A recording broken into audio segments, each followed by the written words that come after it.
Bonjour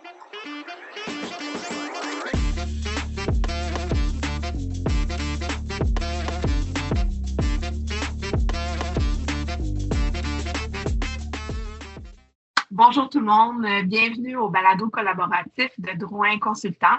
À travers cette série balado, Drouin Consultant donne la parole aux acteurs de l'industrie de la construction pour explorer les grandes thématiques qui façonnent nos pratiques collaboratives. Je m'appelle Andréane Lavoie et dans mon quotidien, je suis conseillère en pratiques collaboratives et facilitatrice de projets.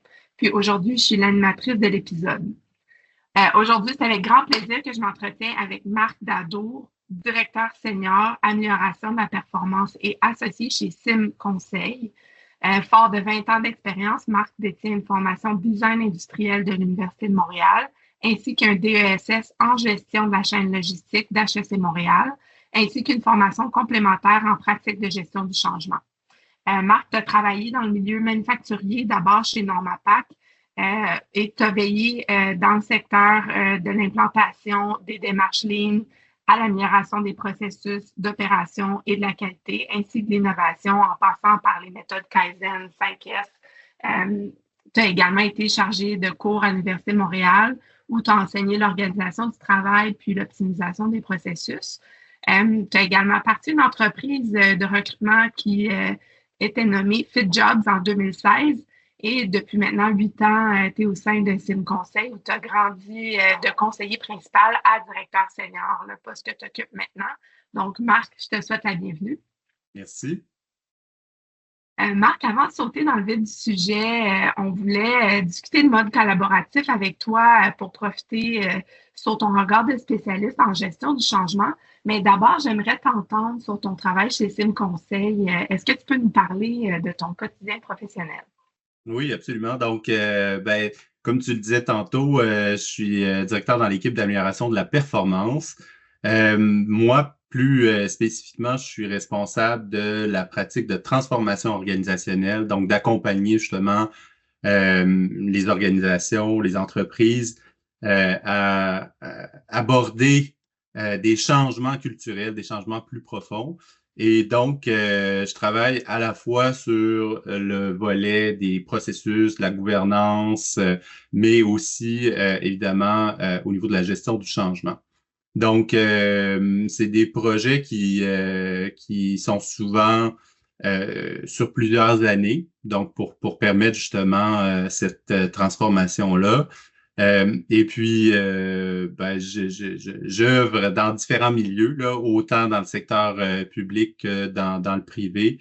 Donc, on peut penser là, dans le secteur public au monde municipal, au monde de l'éducation et évidemment dans le réseau de la santé parce que chez Sim Conseil, on est très impliqué là, dans le réseau de la santé. Puis au niveau du privé, là, c'est des entreprises manufacturières, des entreprises de transport ou encore dans l'agroalimentaire.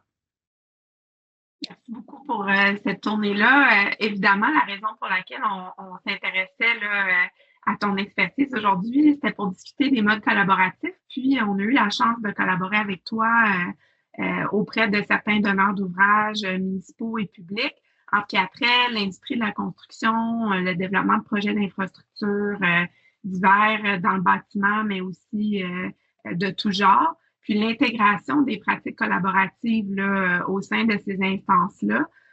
Donc, on était curieux un peu d'en discuter avec toi, là, puis d'entendre parler de ton vécu à cet égard-là, comment les donneurs d'ouvrages publics se mettent à la page là, actuellement de ton point de vue. Oui, donc effectivement, on sent cet engouement ou ce bouillonnement là, dans le marché là, au niveau des donneurs d'ouvrages, puis à tous les niveaux, là, donc autant dans les petites municipalités que dans les villes plus importantes. Pour l'adoption des modes collaboratifs. Bon, c'est sûr que de par la nature transformationnelle de ce mode-là, on passe d'une approche qui est plutôt traditionnelle à l'approche collaborative. Puis là, ça vient apporter des changements à 3 niveaux. Un changement qui est culturel, un changement qui est organisationnel et puis un changement évidemment au niveau contractuel, là, de par la nature des modes collaboratifs. Donc, il faut que les donneurs d'ouvrage se préparent à ces changements-là. Évidemment, quand on parle d'un changement de nature culturelle, c'est pas quelque chose qui se fait dans un court laps de temps. Donc, ça prend justement cette préparation-là, ça prend ce cheminement-là des donneurs d'ouvrage pour pouvoir éventuellement aborder certains projets en mode collaboratif. Donc, c'est sûr que ça vient bousculer les habitudes qui sont ancrées, là, notamment dans le cloisonnement qu'on voit dans le mode traditionnel, dans la hiérarchie qui est parfois un peu rigide, puis même au niveau de la prise de risque. Donc, tu sais, souvent, les donneurs d'ouvrage sont beaucoup plus conservateurs. Là, avec les modes collaboratifs, on vient un petit peu changer la donne. Donc, même cette transformation-là au niveau de la prise de risque, ben, c'est quelque chose qu'il faut amener les organisations à, à évoluer, essentiellement. C'est vraiment intéressant. On parle de risque ici, mais si on revient en arrière dans la démarche collaborative, là, c'est quoi les principaux changements si on vulgarise là, d'un point de vue changement organisationnel que tu aides à implanter pour que la posture là, soit adaptée au mode collaboratif? Ben oui, c'est une excellente question. Ben, en fait, premier changement, là, je pense que ça part d'un leadership et d'une vision. Donc, si on n'a pas ces éléments-là, il est très peu probable là, qu'on puisse justement arriver à nos fins. Donc, le leadership fort, ça part pas seulement au niveau des donneurs d'ordre, mais des fois, c'est même au niveau politique. Donc, tu sais, la transformation, justement, euh, vers des modes collaboratifs, ça implique, pardon, euh, les élus, essentiellement. Là, tu sais, faut même que les élus soient embarqués, qu'ils comprennent, qu'ils adhèrent à cette vision-là. Donc, le premier gros changement, là, justement, c'est de porter la vision du changement à travers un leadership et une vision qui est claire. Puis aussi, je pense, puis comme dans à peu près tout en gestion du changement, une narration qui est claire des bénéfices. Il faut que assez simplement, on puisse comprendre qu'est-ce que ça va apporter justement les modes collaboratifs. Donc, on peut aller là, dans tous les avantages, que ce soit la réduction des litiges, une meilleure prévisibilité pardon, des coûts, des délais, le facteur de l'innovation qui est important. Là, je fais un lien avec ce qu'on disait tantôt. Innovation, ça veut dire prendre des risques aussi. Donc, c'est là euh, où c'est important là, justement de venir travailler sur le fond, donc sur la culture organisationnelle. Et ça va même jusqu'à la satisfaction des citoyens. Donc, tantôt, je parlais des élus, mais on peut même aller communiquer auprès des citoyens parce que c'est des sous-publics. Donc, même eux, on a une forme de reddition de compte ou de transparence à leur égard. Donc, premier élément là, pour résumer, c'est la nature des changements, je te dirais donc leadership et vision. Deuxième élément, ben, ça serait donc la communication et la sensibilisation. Donc, faut que les donneurs d'ouvrages soient d'abord formés au mode collaboratif. Donc, ça, c'est un élément qui est non négligeable. Et quand je parle de former au mode collaboratif, ce n'est pas strictement à ces modes-là, mais à tout l'écosystème qui entoure les modes collaboratifs. Donc, on peut parler du Lean, on peut parler du BIM, on peut parler de la gestion du changement. Donc, c'est important justement de former, de sensibiliser les donneurs d'ouvrages à ces pratiques-là. Hmm. Et donc, bon, évidemment, il y a, je reviens là, au niveau des communications, il y a les élus, il y a les directions, il y a les services techniques, les services juridiques, les services d'approvisionnement. Donc, tous ces gens-là doivent aussi adhérer et être sensibilisés, là, en fait, d'abord à ces modes-là. Hmm. Ce que j'entends, en fait, c'est en amont de ce que vous pratiquez en gestion du changement, il y a un gros travail d'éducation qui doit être fait. Puis c'est un peu ironique, on parle de risque, puis de capacité, changement de culture, capacité à être confortable face au risque, mais les modes collaboratifs, ironiquement, diminuent les risques de bien des façons. Donc, c'est un peu rigolo quand on y pense. Absolument. Ben oui, il y a cette espèce de dualité, mais bon, tu sais, en fait, c'est un peu comme n'importe quoi qu'on connaît pas. Donc, on n'a pas nos repères. Donc, c'est dans ce sens-là que la gestion du risque intervient. Donc, c'est là où les Hmm. gens sont peut-être plus averses que, que dans des projets traditionnels où là, on a toujours fait ça comme ça, on a nos repères, on sait comment ça fonctionne, on sait à quoi s'attendre, alors que là, dans un modèle collaboratif, on connaît pas toujours la, la, la prochaine étape, disons. Donc, mais t'as raison, là, il y a cette dualité qui existe. C'est vraiment intéressant. Je te ramène à la notion du risque, puis ça m'amène à vouloir te faire élaborer sur les erreurs fréquentes là, que tu vois qui peuvent freiner l'implantation de modes collaboratifs là, et comment on peut les éviter si on est un donneur d'ouvrage intéressé de les implanter chez nous. Ouais, ben, je te dirais l'erreur la plus importante que les donneurs d'ouvrage pourraient faire ou font, c'est d'aborder un trop gros morceau, un projet collaboratif qui est trop gros, qui est trop important. Je pense que c'est important d'y aller de manière graduelle, donc de cibler ou de sélectionner un projet de pilote où les conditions de succès sont réunies. Puis de faire un apprentissage parce que, bon, les modes collaboratifs, il y a tout un volet aussi d'amélioration continue. Donc, d'apprendre de ses erreurs, de bâtir là-dessus pour pouvoir mieux faire la fois d'après. Donc, je dirais justement de sélectionner les bons projets, les projets où euh, par exemple, je reviens là, à la composante euh, des élus, puis même du public. Donc, si par exemple on choisissait un projet où l'acceptabilité sociale, elle est plus ou moins là, comme premier projet, ben c'est probablement pas une bonne idée. Tu sais, donc, on est mieux de se diriger vers quelque chose où l'acceptabilité sociale n'est pas un enjeu, un projet dont on maîtrise un petit peu plus les paramètres.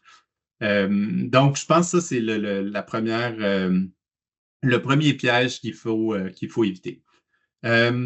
Ensuite, ben, ça prend aussi un alignement organisationnel. Donc, si on n'a pas entrepris les changements au sein de l'organisation, on ne peut pas s'attendre à ce que par magie, les structures internes collaborent ensemble. Donc, tu sais, ça prend un minimum, ça prend un environnement qui permet justement cette collaboration-là. Donc, euh, ce que je veux dire de manière plus précise, c'est que euh, il faut, à la limite, créer une cellule multidisciplinaire de collaboration au sein d'une organisation si on veut tenter l'expérience, se faire les dents là-dessus.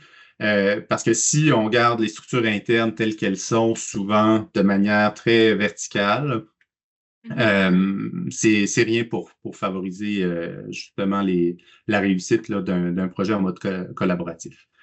Tout à Euh, fait. donc, c'est ça. Puis je dirais troisième piège, c'est le renforcement des compétences. Donc, encore une fois, là, tu sais, je pense que c'est nécessaire euh, que, avant de se lancer dans un projet en mode collaboratif, que euh, on ait identifié les bonnes ressources, donc les ressources qui ont cette capacité à travailler en mode collaboratif et donc de venir bonifier leurs compétences aussi aux besoins avant d'initier là, un projet de cette nature. Merci pour cette tournée là, de ces trois leviers de succès-là. Ça m'amène à vouloir te demander, sans te demander de dévoiler ta sauce secrète, quand tu entres, quelles sont tes premières étapes là, pour aider ou accompagner une entreprise ou un donneur d'ouvrage là, à se mettre en bonne posture pour l'adoption des modes collaboratifs? Ouais, ben en fait, c'est intéressant comme question parce que ce que je vais nommer là, en fait, c'est vrai pour à peu près n'importe quel projet de transformation et pas spécifiquement pour un projet en mode collaboratif, mais c'est d'essayer de voir euh, à comprendre c'est quoi la capacité de l'organisation à adopter le changement. Ok? Donc, ce que j'aime bien faire avec les organisations, les entreprises, c'est de voir dans leur historique quel, comment ça s'est passé. Est-ce qu'ils ont fait des projets de transformation? Est-ce que ça s'est soldé par un succès, par un échec, par quelque chose qui est mitigé? Pourquoi on en est arrivé là? Donc, j'aime bien faire un état actuel de la situation pour mieux circonscrire on part de où et quel est le gap à combler pour pouvoir les amener justement au prochain step. Donc, cette analyse-là est importante parce que au-delà du fait que ça nous donne, nous comme consultants, de l'information pour aider l'organisation, c'est aussi une prise de conscience de l'organisation elle-même. Donc, d'identifier ses forces, d'identifier ses faiblesses, ben, cette prise de conscience-là fait partie justement du cheminement pour adopter le changement. Il y a beaucoup, une grande portion qui s'en met, qui mise sur le self-awareness, pour employer le terme en anglais. Ouais. Ah, Définitivement, là, il y a le concept d'introspection, disons, il est très important là, pour pouvoir accepter le changement, faut le comprendre, là. Donc, hmm. s'il n'y a pas ce self-awareness dont tu parles, ben, c'est difficile souvent là, de dire OK, j'embarque, mais j'embarque pourquoi? Donc, c'est un peu ce pourquoi auquel on cherche à répondre et là, qui va Hmm. venir donner du sens et là, ensuite, euh, qui va faciliter cette transition-là vers un projet en mode collaboratif. Lorsque vous êtes appelé à aider des grandes entreprises ou des municipalités ou des donneurs d'ouvrages plus importants, je présume que vous avez peut-être le luxe du temps pour procéder à l'état de la situation, bien placer tous les facteurs pour qu'on assure des conditions de succès dans l'implantation là, du projet. Mais dans des instances que vous avez peut-être vécues là, chez Sim ou toi personnellement, dans notre univers de PME ou dans l'industrie de la construction, comme dans bien d'autres, l'urgence est de mise, puis les entreprises veulent bien faire, ont le souci d'agir rapidement, d'être agile et prompt. Comment est-ce qu'on épaule une entreprise qui a cette urgence ou qui n'a pas plusieurs mois devant elle là, pour implanter des modes collaboratifs à le faire? Euh, ben, D'abord, on n'a pas toujours le luxe du temps dans les projets, là. Bien souvent, quand on est interpellé, c'est que les dirigeants ou en tout cas les instigateurs des projets ont déjà fait le cheminement depuis plusieurs mois. Donc, quand nos équipes arrivent pour débuter un projet, eux sont déjà embarqués, mais pas forcément les équipes qui vont travailler plus concrètement sur le terrain. Euh, donc, il n'y a pas, encore une fois, et j'insiste là-dessus, il n'y a pas tout à fait de formule magique, tu sais, pour accélérer les choses. Donc, dans le fond, assez rapidement, faut avoir fait cet état actuel-là. Puis là, bon, il y a différentes formules. Puis si justement le client a besoin d'aller plus vite parce que bon, il y a une opportunité stratégique ou autre, ben on va juste compresser l'état actuel. Mais ce qui est sûr, c'est qu'on sautera pas cette étape-là. C'est essentiel de faire une lecture de l'actuel pour après ça pouvoir se projeter. Bon, euh, encore une fois, si l'objectif est de tendre vers un mode collaboratif et qu'il n'y a pas d'expérience, le client n'a pas d'expérience là-dedans, ben c'est sûr que c'est notre rôle aussi de l'aviser, là, puis de mettre en place les conditions de succès. Donc, c'est bien là de vouloir être agile, mais si ça ne fait pas partie de son ADN, euh, le, le, le risque de sous-performer ou d'avoir un échec devient beaucoup plus important, là. Donc, c'est notre rôle justement d'essayer de guider nos clients à travers cette volonté d'aller vite. Donc, en gestion du changement, de manière générale, encore une fois, aller vite n'est pas forcément un gage de succès, là. La capacité d'une entreprise à adhérer au changement, c'est le résultat de chaque individu à avoir adopté la nouvelle façon de faire.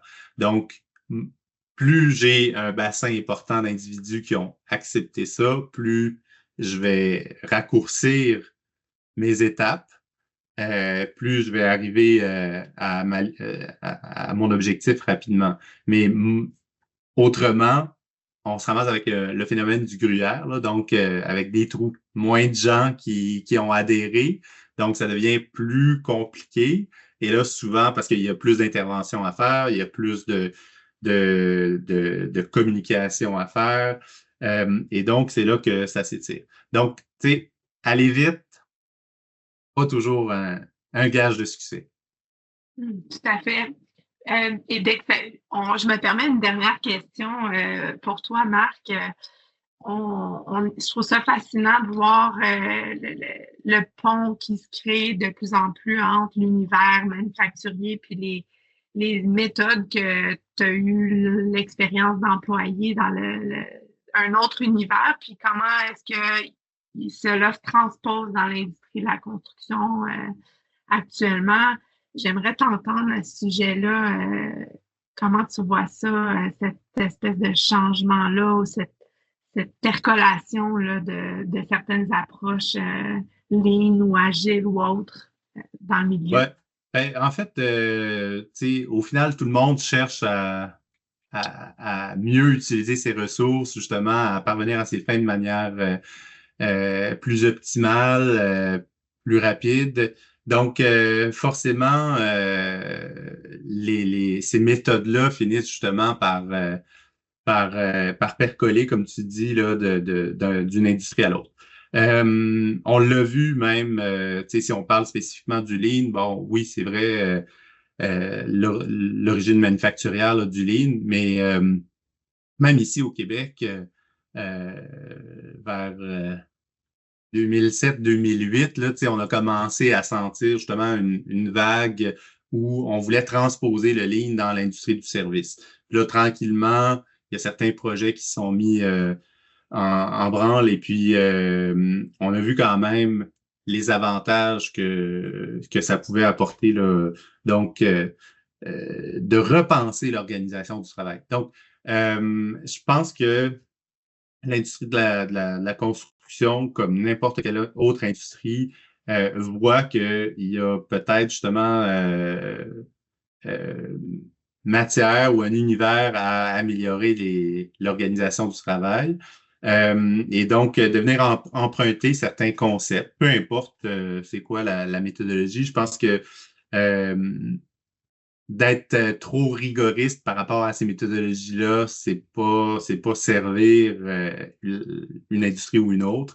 Donc, il faut les adapter. Il faut les adapter à la réalité de chacun des marchés, chacune des industries. Donc, je pense que c'est un phénomène qui est juste normal. Maintenant, il faut qu'il y ait une force motrice. Donc, pour que ces méthodes-là finissent par porter fruit, ça prend quand même un certain bassin de gens qui adhèrent, qui comprennent les concepts. Donc, je pense qu'elle est là un petit peu la difficulté là, au niveau de l'industrie de la construction, c'est d'avoir suffisamment de gens qui ont été sensibilisés, formés, qui sont accompagnés pour pouvoir adapter à leur contexte ces différentes méthodes-là pour pouvoir en tirer des bénéfices. Ça nous ramène au point de départ où tu mentionnais que pour bien implanter les modes collaboratifs, ça s'appuie d'abord sur le leadership et la vision, n'est-ce pas? Absolument, définitivement. Je voudrais te remercier de ton apport puis de ton partage, Marc Dadour de Sim Conseil. Merci à toi. C'est un réel plaisir. Oui, ben merci beaucoup à nos auditeurs auditrices. Merci d'avoir été parmi nous et puis au plaisir de vous retrouver sur notre prochain balado.